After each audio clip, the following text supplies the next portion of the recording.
ଅଣାୟତ୍ତ କାଲିଫର୍ଣ୍ଣିଆ ଜଙ୍ଗଲ ନିଆଁ ମୃତ୍ୟୁ ସଂଖ୍ୟା 24 କୁ ବୃଦ୍ଧି ପାଇଥିବା ବେଳେ 23 ଜଣ ନିଖୋଜ। ଲସ୍ ଆଞ୍ଜେଲେସ୍ରେ ଲାଗିଥିବା ନିଆଁ ବ୍ୟାପୁଥିବାରୁ ଭୟଙ୍କର ସ୍ଥିତି ଉପୁଜିଛି।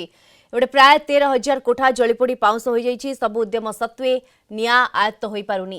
ଗତ ମଙ୍ଗଳବାରଠାରୁ ସାନ୍ତାନାପଟୁ ବହୁଥିବା ପବନ ଯୋଗୁଁ ନିଆଁ ବିଭିନ୍ନ ଅଞ୍ଚଳକୁ ବ୍ୟାପୁଛି। ଆଗକୁ ପବନର ବେଗ ଆହୁରି ଅଧିକ ହେବ ବୋଲି ନ୍ୟାସନାଲ ୱେଦର ସର୍ଭିସ ସେଣ୍ଟର ପକ୍ଷରୁ ସୂଚନା ଦିଆଯାଇଛି। ଆଗକୁ ଘଣ୍ଟା ପ୍ରତି ପ୍ରାୟ 70 ମାଇଲ ବେଗରେ ପବନ ବହିପାରେ। ଏହି ସୂଚନା ନେଇ ଲୋକଙ୍କ ମଧ୍ୟରେ ଛନକା ପଶିଲାଣି।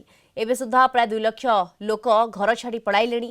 ଆହୁରି 1.5 ଲକ୍ଷ ଲୋକଙ୍କୁ ଘର ଛାଡ଼ିବାକୁ କୁହାଯାଇଛି। ନିଆଁକୁ ଆୟତ୍ତ କରିବା ପାଇଁ ବିଭିନ୍ନ ଦେଶର ଟିମ୍ କାଲିଫର୍ଣ୍ଣିଆରେ ପହଞ୍ଚିଛନ୍ତି। କାନାଡାର ସୁପର ସ୍କୁପର ନିଆଁ ଲିଭା ବିମାନକୁ ମୁତୟନ କରାଯାଇଛି, କିନ୍ତୁ ନିଆଁ ଆୟତ୍ତକୁ ଆସୁନି। ଆକାଶ ମାର୍ଗରୁ ହେଲିକପ୍ଟର ଯୋଗେ ପାଣି ବର୍ଷା କରାଯାଉଛି।